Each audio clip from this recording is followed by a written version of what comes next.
अनंत अंबानी की शादी में सिंह के बाद पहुंचे वहां पर खेसारी लाल यादव। खेसारी लाल यादव अपने एंट्री मारते समय अनंत अंबानी के फैमिली को झुमा दिए। खेसारी लाल यादव बड़े बड़े बॉलीवुड हीरो के और बड़े बड़े कलाकारों को सभी को झुमा दिए। चलिए दोस्तों, आज की इस वीडियो में पूरा बताते हैं।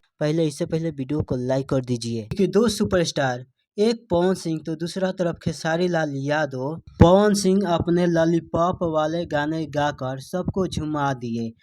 दोस्तों, आप लोगों को बता दें कि बड़े बड़े सुपरस्टार और बड़े बड़े सिंगर को पवन सिंह सबको नचा दिए। पवन सिंह अपने लॉलीपॉप वाले गाने गाकर। दोस्तों, आज की इस वीडियो में हम बताते हैं कि पवन सिंह के बाद खेसारी लाल यादव एंट्री मारते नजर आ रहे हैं और अपने हीरो वाला गाने गाकर सबको बारातियों को हिला के रख दिए हैं और अपने मधुर आवाज गाने गाकर